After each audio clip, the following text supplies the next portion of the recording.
Ang mga aralin sa video na ito ay una, talasalitaan. Tukuyin natin at unawain ang kahulugan ng mga piling salita na ginamit sa tula.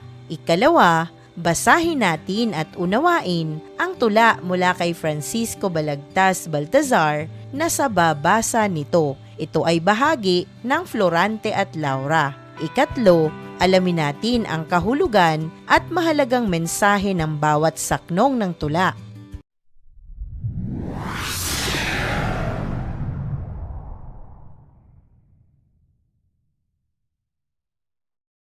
Sa unang bahagi ng video ng aralin na ito, narito na ang mga kahulugan ng piling salita na ginamit sa tula. Unang bilang, nanasang, nakasasakit o nakapipinsala. Ikalawa, bait, kabutihan o kagandahang loob. Ikatlo, tumurok, tumimo o tumagos sa damdamin. Ikaapat, masaklap, mapait o masakit sa pakiramdam. Ikalima, dustain, hamakin o maliitin. Ikaanim, alpa, instrumentong may kwerdas, simbolo ng makata. Ikapito, hulo, wakas o dulo. Ikawalo, katkatin, busisiin o siyasatin. Ikasyam, namnamin, lasapin o pag-isipang mabuti. Ikasampo, kababa, kababaan o kahinhinan. Dumako na tayo sa ikalawang bahagi ng ating aralin sa video na ito. Basahin natin at unawain ang tula na sinulat ni Francisco Balagtas Baltazar na pinamagatang Sa Babasa Nito. Ito ay tula bago magsimula ang Florante at Laura na sinasabing paalala ng ating may akda sa mga babasa ng Florante at Laura. Salamat sa iyo, o nanasang irog, kung halagahan mo itong aking pagod. Ang tula may bukal ng bait na kapos, pakikinabangan ng ibig tumarok. Kung sa biglang tingay, bubot at masaklap, palibhasay, hilaw at mura ang balat. Ngunit kung namnamin ang salamang lasap, masasarapan din ang babasang pantas. Di ko hinihinging pakamahalin mo, tawanat dustain ang abang tula ko.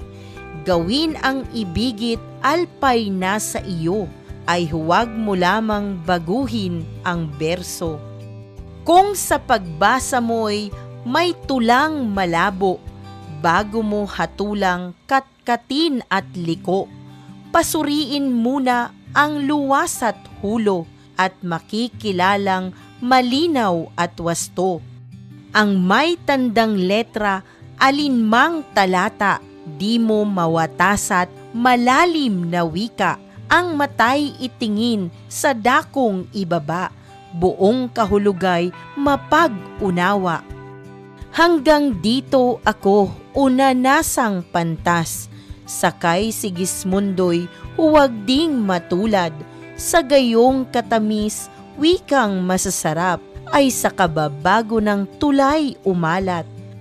Dumako tayo sa panghuling bahagi ng ating aralin. Alamin natin at unawain ang kahulugan ng bawat saknong at mensahe nito sa mambabasa. Sa unang saknong, nagpapasalamat ang makata sa mambabasa kung pahahalagahan ng mga ito ang kanyang akda. Sinasabing ang tula ay inihahandog ng buong kabutihan at pag-ibig. Ipinapabatid niya rin na ang tula ay isinulat mula sa puso at hinihiling ng makata ang paggalang at pagpapahalaga sa kanyang pagod at damdamin. Sa ikalawang saknong, sinasabi ng makata na maaaring hindi kaaya-aya o magaspang ang unang basa ng tula. Ngunit kung uunawain at lalasapin ng mabuti, makikita ang tamis at lalim nito. Paalala niya na huwag kaagad husgahan ang kanyang likha dahil ang tunay na halaga ng isang akda ay makikita sa masusing pag-unawa. Sa ikatlong saknong naman, Hindi hinihingi ng Makata na mahalin agad ang kanyang tula. Paalala niya na huwag maliitin o baguhin ang diwa at anyo nito. Igalang din ang likhang isip ng may akda. Mungkahin nitong ang tula ay dapat unawain, hindi basta baguhin o pintasan ng walang sapat na dahilan. Sa ika-4 na saknong naman, sinasabi ng Makata na kung may bahagi mang tila mahirap unawain, huwag agad hatulan. Suriin muna mula sa simula hanggang wakas dahil ang wastong pag-unawa ay nagmumula sa masusing pagbabasa at pagsusuri. Sa ika-5 saknong naman, ani ng Makata, may mga salitang tila payak o simple lamang, ngunit may malalim na kahulugan. Kailangang gamitin ang mata at isip upang maunawaan ang buong diwa. Hindi lahat ng simple ay mababaw. May lalim ang wika na kailangang pagtuunan ng pansin. Sa ika-6 na saknong, inihahambing ng Makata ang kanyang akda sa iba at sinasabing ang kanyang layunin ay makalikha ng masarap at malinaw na tula mula sa kababaang loob. Dahil para sa kanya, ang tunay na kagandahan ng tula ay nagmumula sa pagpapakumbaba at tapat na layunin ng Makata. Isang mahalagang aralin muli ang iyong napanood. Maraming salamat sa panonood sa channel na Aralin sa Filipino. Huwag mag-atubiling mag-comment ng inyong tanong, suggestions o paglilinaw ukol sa aralin.